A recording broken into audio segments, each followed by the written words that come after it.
Very good afternoon to all of you. So I want to put an argument to you, and I'm hoping to turn everyone who's watching the video and everyone in this room into an ally for a particular idea we have. I've heard it said in a few different times and locations by a couple of different people that we're drowning in data and starving for information. I'm sure some of you have heard this. This is one of these sayings that sounds profound on the surface, but might be pretty trite if you think about it a little bit. However, I want you to think about how it applies to ICS and OT environments. Certainly, we have an abundance of telemetry, right? And there's no shortage of SCADA network traffic to look at and monitor and analyze for defensive purposes. But to me, there's a curious gap in our ability to perceive and monitor and understand the internal behavior of the OT devices that make up the infrastructure that we have to guard and operate. And so I'm not here on behalf of any particular company or product, but I'm here on behalf of an idea and the group of people you see on the slide who've been collaborating over the past couple of years to understand how to illustrate to everybody the art of the possible when it comes to helping asset owners facilitate recovery from deep cyber intrusions.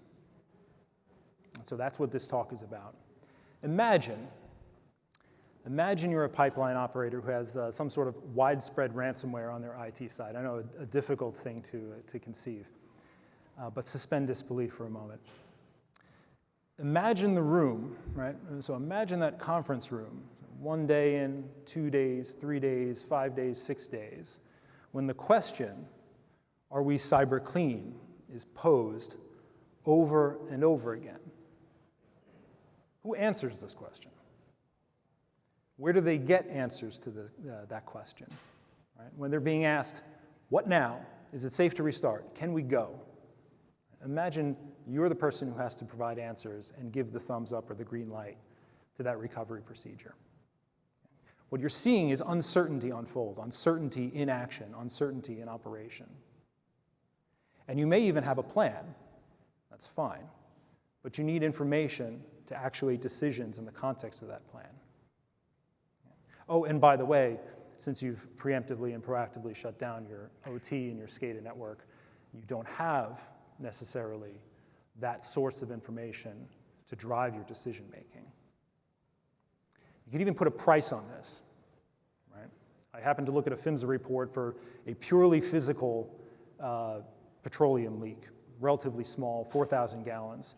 And even this costs $15 million to clean up, right? In terms of lost product and in terms of lost productivity and overtime for the people to actually remediate things. So imagine if you're dealing with that, but you're dealing with that in a contested SCADA environment where there's an adversary actively attacking you and attempting to frustrate those recovery efforts. Before we go on, I want to share a couple of observations with you that I think hold some lessons about how we react to these kinds of scenarios. And when I say we, I mean industry, government, the press. On the slide in front of you are a couple of quotes I pulled. One is from a Wall Street Journal article discussing the Colonial Pipeline incident, and the other is from a PHMSA report related to the same topic.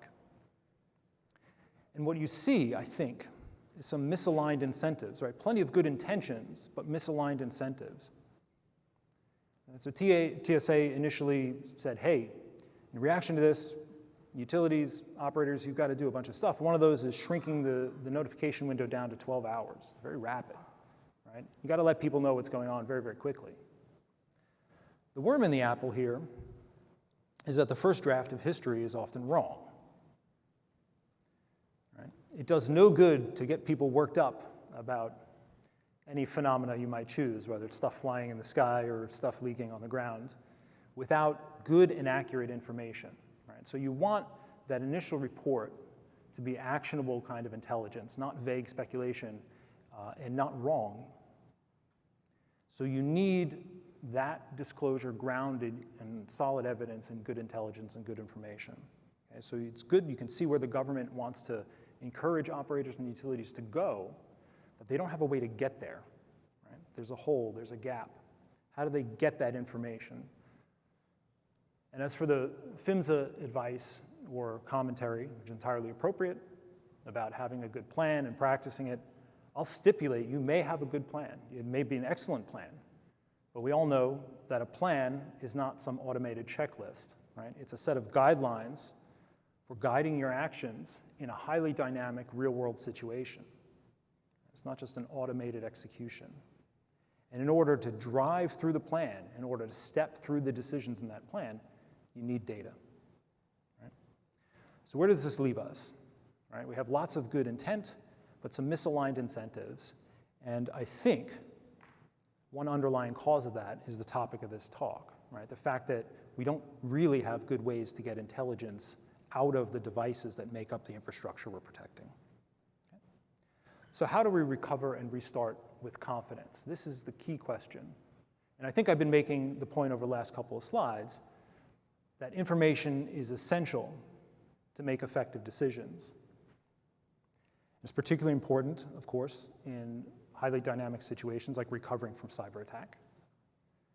It's vital to know your own disposition and your own posture in order to make the decisions between or among many horrible options, right? In emergency scenarios, there are no good options. You're making the least worst decision, or you're choosing the least worst option. Okay? But you have to know what it is and what state of your devices are.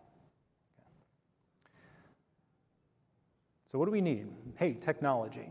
Okay? So we need some kind of trustworthy mechanism that allows us to pull devices and ascertain whether or not they're cyber clean. Okay. That sounds good, I think. But there are a couple of problems. The foremost among it is the fact that this is not a purely technological problem. If it were, we could just say, here's a system, fixes the problem, let's walk away. Right? This is an organizational problem. This is a people problem. This is a societal problem in terms of policies that govern this kind of action. This is a legal problem. Ew. Technical people like me don't like to deal with those sort of chewy human issues. Right? But if our shared goal is indeed achieving a resilient energy infrastructure, and it should be no matter who we work for, what industry player we work for, utilities, manufacturers, government. If that's the goal, and it has to be the shared goal, then we have to contend, I think, with two other obstacles.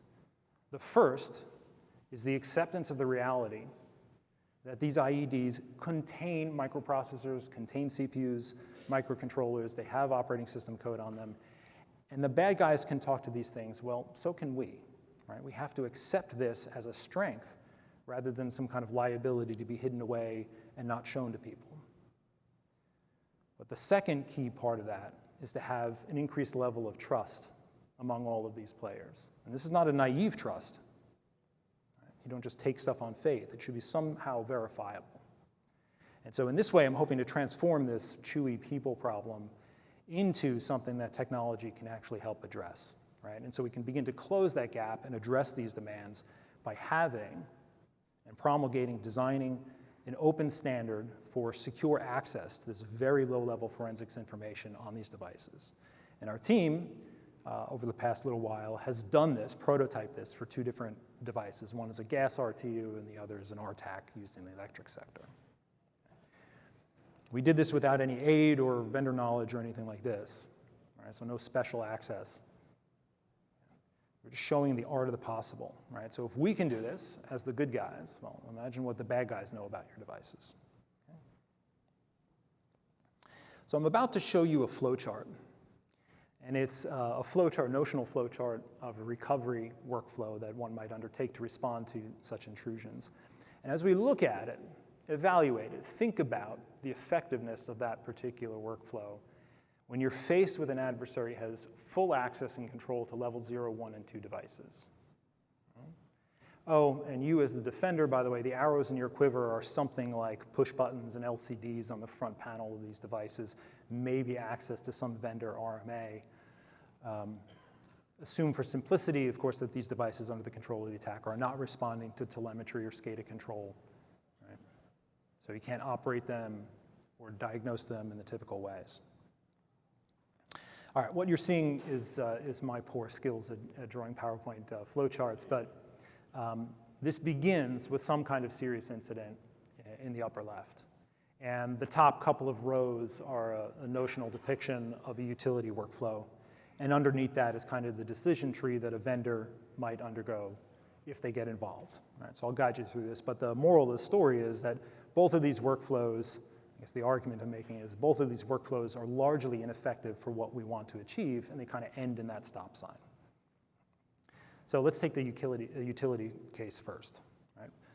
Even if the utility has some pretty savvy forensics operators, and they have really good relation with the OT side of the house, they might go look and put their hands on these devices, and what do they see on the LCD screen, like these little two-row outputs, right? You're gonna see information that's primarily related to the physical process that the device is managing. Maybe you get a little bit of status information about IP addresses or the status of interfaces or things like this, right? And there's usually a configuration menu you can push some buttons to navigate through. But that's a really narrow window to try to get dynamic control over this device, particularly, again, if the bad guy is implanted and has free reign over the internal behavior of that device. And so what you wind up with is either very shallow findings, right, because the information that's being emitted out of the interfaces you can see is not the kind of rich information we typically think of when we're doing forensics on computers. Right? So the finding is either very, very shallow or you have no diagnosis at all. Right? These mechanisms are simply not built or designed to facilitate that kind of operation. Well, what do you do then? You may, if you don't just throw it in the recycle bin out back, you may invoke some kind of vendor RMA procedure, and if it doesn't fall off the back of a FedEx truck on the way to the vendor and wind up on eBay, the vendor gets their hands on it. And what do they do with it? Well, they may not have the time, the tools, or the people to deal with it, right? And so they just kind of triage it and say, all right, do we refurbish it or recycle it? And the story ends there, right? So some weird symptoms have happened, some serious incident, intrusion, but nobody has achieved understanding as to what has actually happened. Even if they do have the time, the tools, the people, the staff, the know-how, the will, right? What might they get out of that if they do a lengthy forensics teardown of the box? Well, maybe they get some private IOCs, and maybe that informs a firmware patch and upgrade cycle. But that doesn't scale. So what's wrong with this picture? Two things. I'll posit two things. One, we don't keep the problem at the edge, closest to the utilities who might have the people and technology and the time to kind of diagnose the problem right there. And second, for any IOCs that might come out of this process, they're not fed forward necessarily into the community, right? To lift, rising tide lifts all boats, that kind of thing, right? So nowhere in this workflow is this feeding forward into some intelligence, threat intelligence sharing run by DOE or CISA. All right, how do we want to change the world here? So what we're proposing effectively is to add a hot path, a fast path to this diagnostic workflow through this concept of a secure forensics port. Right? And so if you had this kind of capability, right, a technique that's designed to examine the low-level behavior of devices and export it rapidly, then you can push that detection and that analysis to the edge where the utility is, and they can run this diagnostic, get good information, share the IOCs out to other utilities so that everybody benefits, right? Hey, I've been attacked and compromised by this particular piece of malware, and I want you to know about it, right? So that is how things should work. Right now, there's no way to do that fast path. Okay. That's a vision of the future, and I think our purpose here is to suggest that a working group can form around a standard to achieve such a capability. Do you really want to throw away home court advantage, right? So one advantage we have, maybe one of the only advantages we have over attackers, is physical access to these devices, right? And so that's a really good advantage to have, but we risk squandering it if we leave the state of the art and the state of the practice of engineering access and administrative access to these devices balkanized, right? So having many heterogeneous ways, vendor-specific ways of accessing this type of information. Okay? And we think that the key thing here is that this access must scale, by which we mean, think about a cyber first responder, cyber mutual aid, right? How do you scale a response to a widespread intrusion? Well, the precious resource here is human attention. It's the attention and the mental cycles of the people who are charged with fixing things. And one way to speed up their workflow, one way to speed up their work, is by giving them a very consistent set of expectations about what that interface looks like and how it behaves and what its capabilities are. So that's what we mean by scale. And that consistency, I think, can be achieved if everyone does this in a very standardized way. There's plenty of degrees of freedom of how to implement it, but the what and the capabilities, I think, can be codified in a standard. And that's the idea of a secure forensics port. What do we mean by these three words? I think we could have a very lengthy discussion about the exact semantics of every single one of these words, but I'll give a brief summary. Right? By secure, we mean use modern cryptography to help balance the IP rights of both the vendors and the utilities, right? So certainly there's legitimate interest on behalf of the manufacturers not to have their firmware spread across the internet. Fair enough. Certainly utilities may be very protective of the particular settings and set points and device profiles that they've developed.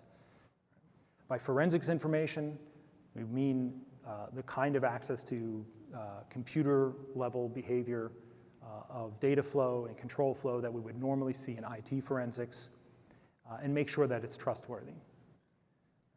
And then by port, well, that's fairly self-explanatory, except the point is that, of course, there's some guidelines around the physical instantiation of that port, but this goes back to that standardized and consistent property that I just talked about. So where are we coming from? Like, are we just, do we have any sort of basis of confidence that this can be done, or am I just spouting about the future? We've previously, on some other projects, put together a ruggedized device that is essentially a first aid kit, a forensics first aid kit. As many of you can probably appreciate, it's fairly difficult to just show up with a random box at a substation and be like, hey, can we plug this in? It is difficult to get stuff like that into the environment. However, what we did in our project is take some selected capabilities from that device, miniaturize them, shrink them down into a custom designed board that fits in this particular RTAC. And that just goes to show that you don't need racks of server equipment to do like big heavy computing and machine learning and big data to do intrusion detection. You can shrink the stuff down and put it inside the chassis of a device. And that, by the way, is an explicit argument to vendors and manufacturers that this stuff is not only feasible, it's valuable to utilities, and can become a trusted part of the domestic supply chain. And of course, naturally, right, because there's such a heterogeneous collection of devices for lots of different OT environments, the exact form factor will change, and that's okay, right? What the standard needs to speak to is the security architecture on that device and the particular capabilities it has for measuring the device, right? But you can do this. Like, the technology exists to custom design these boards and to have a number of SOCs that provide the security guarantees you want. I'll spend just a little bit of time on this slide. I think the place to focus is the chart at the bottom, which shows two sets of conversations. And I deliberately sort of left out a lot of the cryptography in this talk. More than happy to talk to anyone who's interested about our crypto spec document. But there's two sets of disjointed conversations going on. At manufacturing time, there's a whole series of actions to set up certificate authorities and put the right certificates into this SEI device so that later on utilities and first responders can come access it and have vendor-sanctioned access to this low-level information. And then on the right is the actual set of conversations that might happen during some kind of emergency scenario or other forensics examination. And the heart of it is that SEI, or Secure Element Interface, which is a couple of pictures I just showed in the last couple of slides. The key point and purpose of the cryptographic authorization framework is to be an important part of the standard, is to specify how these conversations can take place appropriately. We're not rolling our own crypto. We're not doing any crazy outlandish cryptography stuff. This is fairly straight down the middle kind of public key authentication authorization that's used in a variety of circumstances like banks and telecom.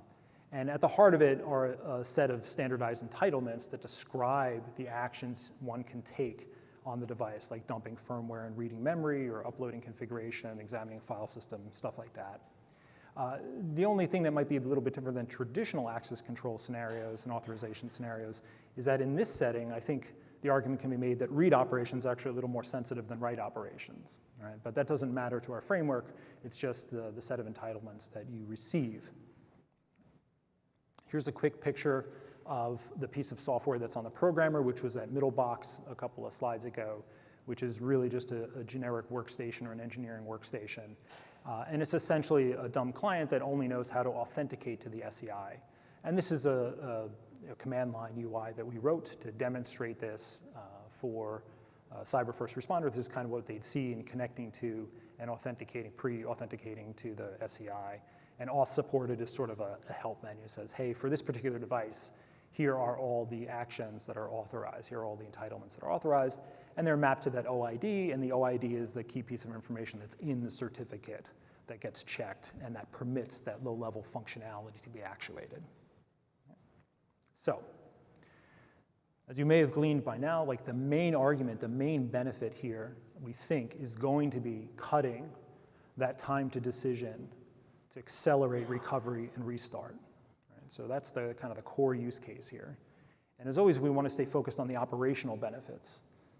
Okay, so operational benefits are naturally, you can scale your ability to scan your infrastructure concurrently. You don't have to kind of manually walk through substations or do one box at a time. This is something where you can initiate these measurements, collect them back, and then maybe on day one, you have across the board, yeah, 98% of our devices are cyber clean, these 3 are suspect, let's go do a deeper dive, or let's replace them, or take some other form of remediation.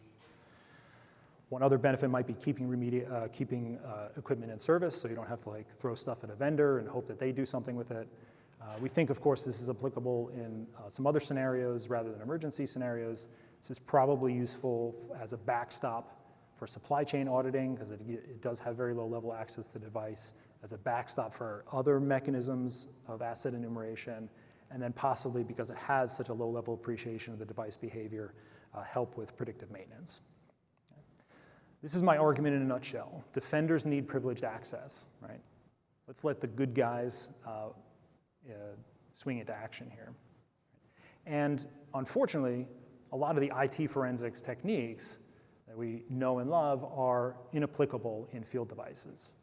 And so the secure forensics port is a way to try to bridge that gap and say, for certain very fundamental measurement primitives that help enhance and facilitate forensics, active forensics in an ongoing scenario, you can miniaturize them and put them inside the chassis, and then you have that capability pre-placed. Right? When did Noah build the ark? Right? Before the flood. And the key sort of intellectual piece here is that we can do it using modern cryptographic frameworks in a way that respects vendor and utility IP. So what does Michael want to see happen? All right, we've taken the first couple steps in kind of drafting the architecture, creating a couple of proof of concepts. I think the next step in the story is up to you, right? We're willing to continue engaging on this topic, and we had a couple of good lunchtime conversations about appropriate standards that might be receptors for this idea. Certainly, I'm looking to form a technical community of interest around this and really see where we can take it through the standards process. More than willing to talk to any vendors or manufacturers or utilities in prototyping the concept for their device. And I think, the key takeaway here, right, goes back to all those high-sounding philosophical words I said about incentives, right? The point here is to allow us to collectively operate during these emergency scenarios, because we've actually been, seen some very highly realistic field scenarios, and it is not a pretty picture when you've got a large infrastructure that is completely owned by the adversary. It's not a comfortable feeling to watch your devices do stuff you're not commanding them to do. Dale had a very good piece of advice. All right, as you close, like, what is the call to action? Highlight one thing. So naturally, we want to talk about expanding and refining that entitlement set. We want to review the crypto architecture, really fine-tune that, identify any similar efforts that are out there, select an appropriate standards process to take this through. But I think the key thing, all right, the key ask is, let's demonstrate this for devices of interest, whether you're a manufacturer or utility, because I think that will help surface some of the requirements that will inform this standard and make it more mature. So, happy to discuss any dependencies I may have overlooked, any alignments with other ongoing projects, any objections anyone has to this, because maybe we can fix them, and of course always glad to hear any encouragement. So thank you very much for your attention. I'm willing to entertain your questions and perhaps your answers. So if you have them, line up at the microphones on either side of the room. Thank you very much.